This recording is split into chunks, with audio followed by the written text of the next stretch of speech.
A shadow moves across the screen. Not fast, not loud, just a shadow.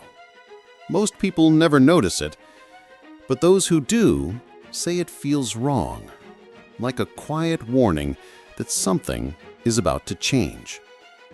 This is how many moments in Alfred Hitchcock's films work. They do not jump, they do not shout, they simply appear, as if trying to speak to the viewer without using a single word. But here is the part that most people never hear. These moments were not accidents. They were signals, secret codes, hidden right in front of everyone. And once these codes are seen, they cannot be unseen. They change how Hitchcock's movies feel. They change how suspense works. They even change how we understand fear in our everyday life. Because these silent clues are not just about movies. They are about trust, doubt, control, and the things we sense but do not say. Just like in real life. The first code appears in a way most viewers never expect. In the background. Not the actors, not the camera, not the story, but the space behind everything. Hitchcock believed that the background was a second voice, a voice viewers do not consciously hear, but one that quietly shapes their emotions. For example, a door left slightly open, a window that shows no sky, a shadow on a wall that does not match the movement in the room. These tiny details send messages to the brain. They create tension without any words. They tell us, something is off. Stay alert. Many people feel this same tension in life. A message seen too late. A conversation that ends too fast. A small change in someone's tone. None of these moments say anything directly, but they make the mind tighten, the stomach turn, the heart prepare for something unknown. Hitchcock used that exact feeling, quiet warning, to shape entire scenes. The next code is even more hidden.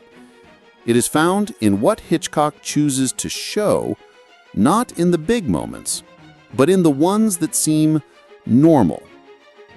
A simple glass of milk, a set of keys on a table, a pair of shoes left at a door. These objects are not random.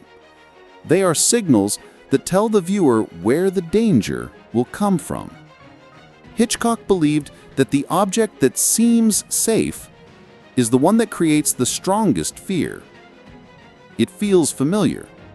It feels harmless. That is why the mind reacts so strongly when it changes. Think about a normal day. Everything seems fine. Coffee is hot. Keys are in the usual place. The door closes like always.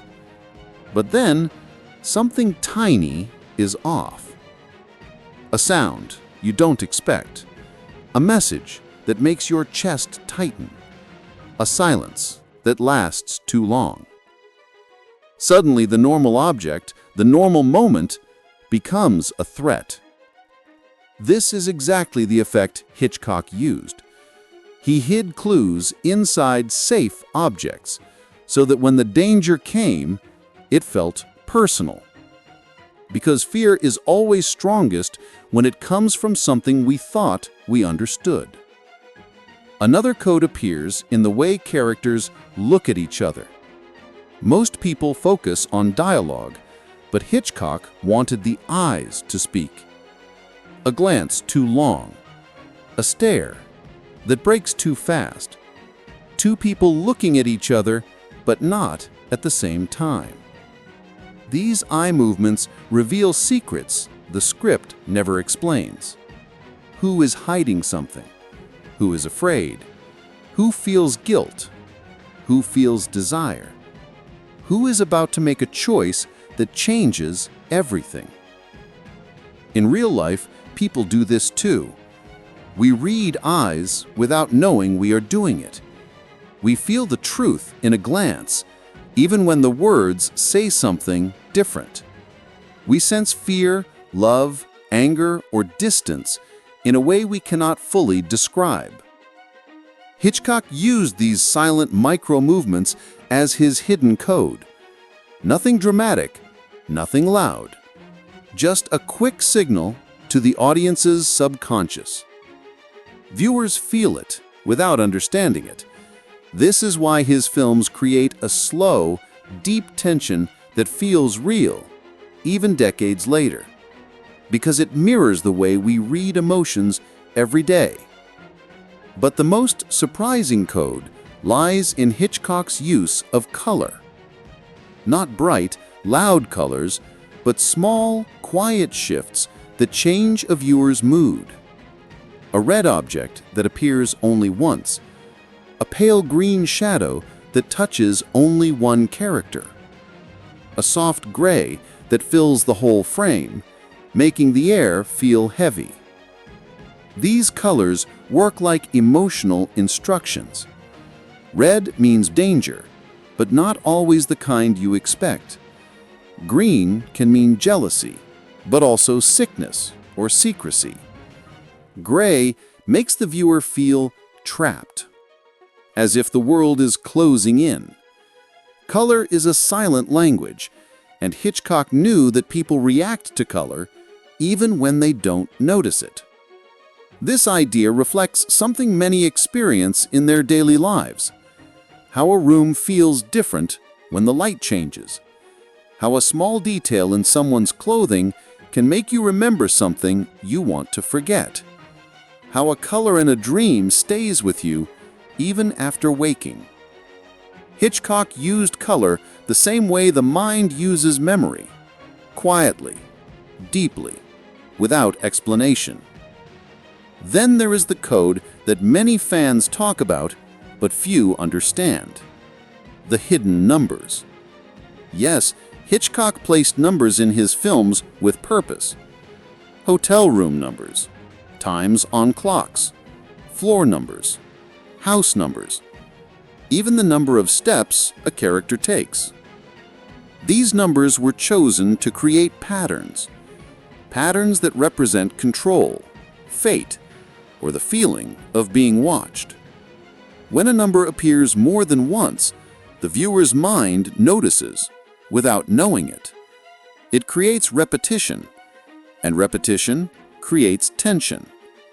This mirrors something we all experience, seeing the same number again and again, the same time on the clock, the same seat on the bus, the same price on a sign. Some people call it coincidence. Others feel it means something. But the truth is simple. The mind looks for patterns, especially when it feels uncertain. Hitchcock used this natural instinct to build fear and anticipation inside his films. He knew the mind connects dots even when the viewer doesn't understand why. Another code, one of his most powerful, appears in the sound. Not in music, not in dialogue, but in silence. Hitchcock understood that silence creates a feeling most people try to avoid. It is a space the mind rushes to fill with fear, expectation, or memory. He used silence to force the viewer to feel exposed, the same way people feel during difficult moments in life, when waiting for news, when sensing something is wrong, when preparing for a conversation they don't want to have. Silence holds emotions that words cannot reach. Hitchcock turned that feeling into suspense. A quiet hallway, a slow breath, a pause before a door opens. All of these moments leave the viewer alone with their own thoughts, and that is when fear becomes personal. Hitchcock also had a code that almost no one realizes. The code of repetition. A repeated sound, a repeated gesture, a repeated object. These repetitions create a loop. Loops create pressure. Pressure makes the viewer feel trapped. Think about how this works outside of film. Repeating the same worry, hearing the same sentence again and again, seeing the same mistake again and again. Repetition makes the heart heavy. It makes the mind spiral. It makes a normal moment feel like a trap. Hitchcock used repetition as a psychological mirror.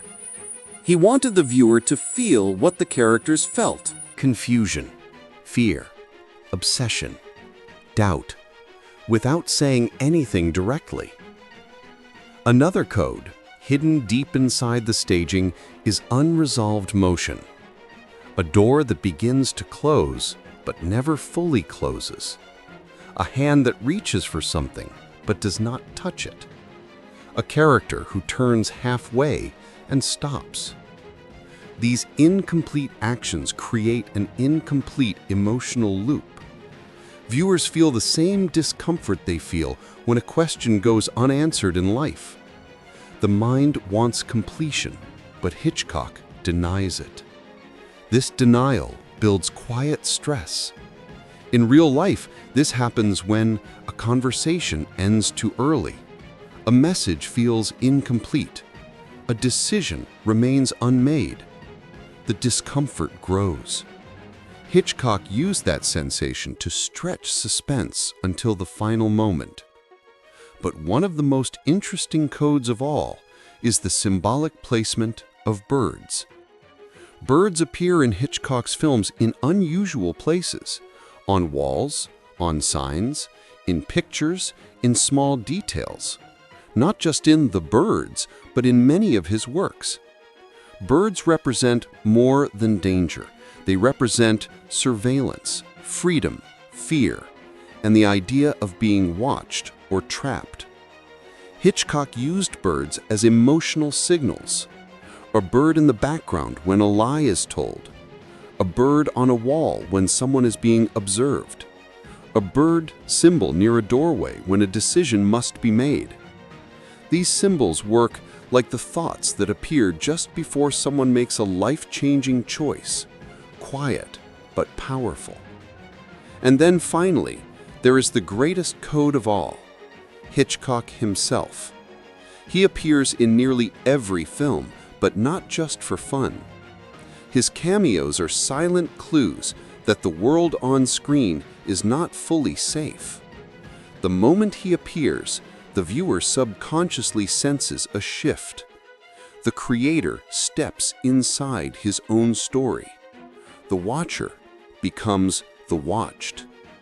It creates a small jolt, even if unnoticed, a feeling that someone is there who should not be, a reminder that the world behind the screen has eyes. This mirrors a very human feeling, the sense of being observed, the fear of judgment, the worry that someone knows more than we think.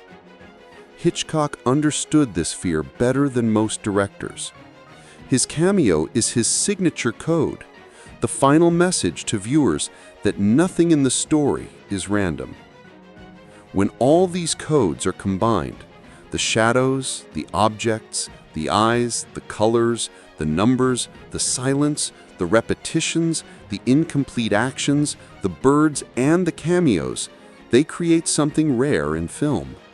Not just suspense, not just mystery, but a quiet, emotional truth that many viewers recognize deep inside. The truth that danger is often silent. The truth that fear starts before anything actually happens. The truth that the mind notices more than we admit. The truth that the world gives warnings, but we must choose to see them. Hitchcock hid codes not to trick people, but to show how humans really think and feel, how we search for signs, how we sense when something is wrong, how we try to understand the world through small hidden clues. His films are not just stories. They are reflections of the way the mind reacts to uncertainty, memory, fear, and desire. And once these silent codes are seen, Hitchcock's films change forever. They no longer feel like simple thrillers. They become maps of human emotion, maps that guide the viewer through fear in a way few directors have ever done. The codes are still there, waiting.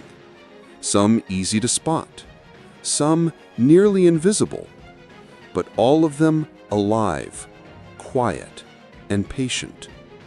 Just like the warnings the mind gives us every day, the ones we feel long before we understand them, the ones that whisper softly, "Look again. Something is hidden. Pay attention." And in that moment, the film stops being just a film. It becomes a mirror, a reflection of everything we sense but do not say, everything we fear but do not show, everything we notice but cannot explain. That is Hitchcock's true secret. Not the plot twists, not the music, not the famous scenes, but the silent clues he left behind. Clues that speak directly to the human mind. Clues that remind us that fear is not loud, it is quiet, and truth is often hidden in the smallest details. The details we almost missed.